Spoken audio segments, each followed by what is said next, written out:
पाकिस्तान ने बांग्लादेश के खिलाफ ओडीआई सीरीज के लिए अपना 15 रुकनी स्क्वाड अनाउंस कर दिया है।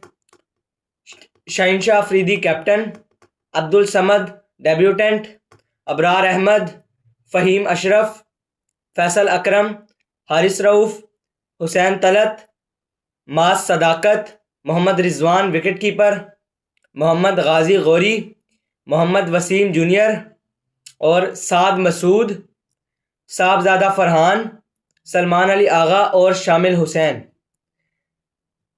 अब यहाँ पर पाकिस्तान ने अपने इस 15 रुकनी स्क्वाड में 6 लोगों का डेब्यू करवाया है। सबसे पहले अब्दुल समद का लिस्ट ए में 32 मैचेस हैं, उसमें से उन्होंने 992 रन बनाए हैं। 130 उनका हाईएस्ट स्कोर है, 35 की एवरेज है।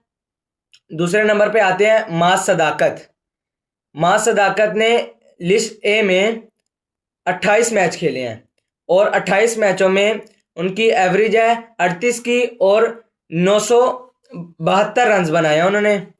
तीसरे नंबर पे जो दूसरे विकेट कीपर हैं गाजी गौरी, इन्होंने लिस्ट ए में 17 मैचेस खेले हैं और 206 रन हैं इनके। नंबर 4 साद मसूद ने लिस्ट ए में सिर्फ और सिर्फ 3 मैचेस खेले हैं 28 की एवरेज से। अब वो बंदा जिसने लिस्ट ए में सिर्फ 3 मैचेस खेले हैं और उसको सीधा पाकिस्तान की ओडीआई टीम का हिस्सा बना लिया जाता है। मतलब किस बेस पे? हमारा कोई क्राइटेरिया नहीं है, हमारे टीम का कोई पता नहीं लगता कि कौन सा बंदा किस परफॉर्मेंस की बेस पे टीम में आ रहा है या किस परफॉर्मेंस की बेस पे वो टीम से जा रहा है। तो साद मसूद के साथ भी ऐसा ही हुआ है। T20 में उनकी परफॉर्मेंसेज हैं, पाकिस्तान शाहीन्स के लिए खेलते हैं, सियालकोट स्टैलियंस जो डोमेस्टिक की टीम है उनके लिए खेलते हैं, इस्लामाबाद यूनाइटेड के लिए खेल चुके हैं। और अगले नंबर पे आते हैं साहबजादा फरहान। लिस्ट ए में 72 मैचेस खेले हैं साहबजादा फरहान ने, 2926 रन हैं उनकी, 85 का स्ट्राइक रेट है और 41 की एवरेज है। साहबजादा फरहान ये डिज़र्व करते थे पाकिस्तान का ओडीआई फॉर्मेट खेलना, क्योंकि इन्होंने काफ़ी देर डोमेस्टिक खेली है, 72 मैचेस खेले हैं लिस्ट ए के और कंसिस्टेंट परफॉर्मर रहे हैं डोमेस्टिक के। आखिरी नंबर पे आते हैं शमाइल हुसैन के लिस्ट ए में सिर्फ 13 मैचेस हैं और 13 मैचेस में 556 रन हैं। इनको भी बगैर किसी परफॉर्मेंस के पाकिस्तान टीम का हिस्सा बना लिया गया है, क्योंकि 13 मैच डोमेस्टिक के 13 मैच किसी भी प्लेयर को सिलेक्ट करने के लिए काफ़ी नहीं होते। इन्होंने सिर्फ 13 मैचेस में पाकिस्तान की ओडीआई टीम का हिस्सा बन गए हैं, जबकि T20 में भी इनकी कोई परफॉर्मेंस नहीं है। मतलब कि यहाँ पे ना इनकी T20 परफॉर्मेंस देखी गई है, ना इनकी ओडीआई परफॉर्मेंस देखी गई है। अच्छा, उसके बाद शहीनशाह अफरीदी जो हमारे कप्तान हैं, वो उनकी कप्तानी ही जस्टिफाइड नहीं है। शहीनशाह अफरीदी वो बंदा इंजरीज कैरी कर रहा है, वो बंदा हमें ये नहीं पता कि वो एक जो ओडीआई सीरीज़ है वो 3 मैचों की सीरीज़ है, तो वो पूरे मैच खेल भी सकता है कि नहीं, और उनको हम कप्तान बना के आगे हम भेज रहे हैं। क्योंकि अब पाकिस्तान क्रिकेट बोर्ड ने यहाँ पे बहुत बड़ी गलती कर ली है। शहीनशाह अफरीदी को सबसे पहले तो रिजवान को कप्तानी से हटाना बनता नहीं था, उन्होंने ऐसा किया, रिजवान को कप्तानी से हटाया, शहीनशाह अफरीदी को कप्तान बना लिया साउथ अफ्रीका सीरीज़ के लिए। उसके बाद अब इनको भी पता है कि इनसे गलती हो गई है, लेकिन अपनी गलती को नहीं मानेंगे तो शाहीन को ही कप्तानी दे के अब ये मुझे जिस तरह लग रहा है कि ये शाहीन को 2027 के वर्ल्ड कप तक ये कैप्टनसी में रखेंगे, जबकि शहीनशाह अफरीदी बिल्कुल डिज़र्व नहीं करते कि वो कैप्टन रहे पाकिस्तान के।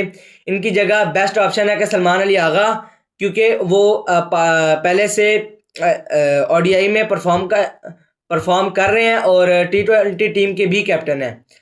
अच्छा, मेन प्लेयर फ़खर जमान, साइम अयूब और अब्दुल्ला शफीक, एकदम से टीम से बाहर हो जाते हैं।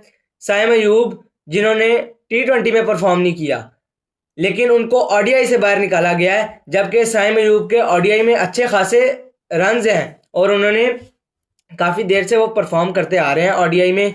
अब्दुल्ला शफीक की बात चले समझ आती है कि वो तो परफॉर्म नहीं कर रहे। तो उसके बाद आते हैं फ़खर ज़मान। फ़खर ज़मान, अब एक ओपिनियन ये है कि वो बंदा इंजरीज कैरी कर रहा है, ठीक है, वो फिट नहीं है उस तरह से। लेकिन दूसरा ओपिनियन ये है कि फ़खर ज़मान ओडीआई वर्ल्ड कप में हमारे मेन मेंबर हैं। अच्छा, अब हमारे यहाँ पे क्या होता है कि हम ना फॉर्मेट्स को मिक्स करने में बहुत माहिर हैं। जिस तरह अब साइम अयूब और बाबर आजम की जो हमने परफॉर्मेंसेस हमारे क्रिकेट बोर्ड ने देखी है ना, वो T20 वर्ल्ड कप की परफॉर्मेंसेस हैं। लेकिन हमने जो पिछले पाकिस्तान क्रिकेट टीम ने पीछे मैचेस खेले हैं, आखिरी जो हमारी ओडीआई सीरीज हुई थी वो साउथ अफ्रीका के खिलाफ हुई थी, उसमें बाबर आजम ने भी अच्छे रन्स किए थे, साइम अयूब ने भी अच्छे रन्स किए थे, लेकिन वो उसके बावजूद टीम से ड्रॉप है क्योंकि अभी हम पीछे T20 वर्ल्ड कप खेल के आए हैं और T20 वर्ल्ड कप में उनकी की चूंकि परफॉर्मेंस नहीं थी, तो उसी परफॉर्मेंस की बेस के ऊपर उनको ओडीआई की टीम से भी निकाल दिया गया है, जबकि वो हमारी ओडीआई टीम 2027 के वर्ल्ड कप के लिए मेन मेंबर है। अच्छा, इसके बावजूद के बाबर आजम ने पीछे जो श्रीलंका के खिलाफ सीरीज हुई थी ओडीआई सीरीज, उसमें बाबर आजम ने 100 स्कोर की थी, लेकिन वो उनके रन्स नहीं देखे गए, वो 100 उनकी नहीं देखी गई, उनकी वो फॉर्मेट देखा गया, वो T20 वर्ल्ड कप देखा गया जिस फॉर्मेट के वो प्लेयर ही नहीं है। पहले बाबर आजम को ज़बरदस्ती T20 फॉर्मेट खिलाया गया, फिर उनको वर्ल्ड कप भी खिलाया गया। चूंकि सलमान अली आगा 2 डाउन 1 डाउन उनका 160 का स्ट्राइक रेट था, तो बाबर आजम 1 डाउन में 7 खेल भी नहीं सही तरह से रहे थे, तो उनको बाबर को 2 डाउन पे शिफ्ट किया जाता है, जो कि उनका नंबर नहीं है, क्योंकि जब 2 डाउन किसी बैटर की पोजीशन आती है ना, तो पावर प्ले गुजर चुका होता है और स्पिनर्स बॉलिंग कर रहे होते हैं, और बाबर का ऑफ स्पिनर के खिलाफ रिकॉर्ड बिल्कुल भी अच्छा नहीं है। तो वहां पे तो बिल्कुल फिक्स था कि बाबर का कभी भी बाबर से रन्स नहीं होंगे यहाँ पे, ठीक है। बाबर को वो वहां पे खिलाया जाता है, पूरा वर्ल्ड कप खिलाया जाता है, और फिर उसी वर्ल्ड कप की बेसिस के ऊपर, उस नंबर के ऊपर जहां पे उनका ना उनका नंबर है ना वो उनका फॉर्मेट है, उनको ऐसे फॉर्मेट से निकाला जाता है जिसके वो अच्छे बेहतरीन प्लेयर हैं बाबर आजम।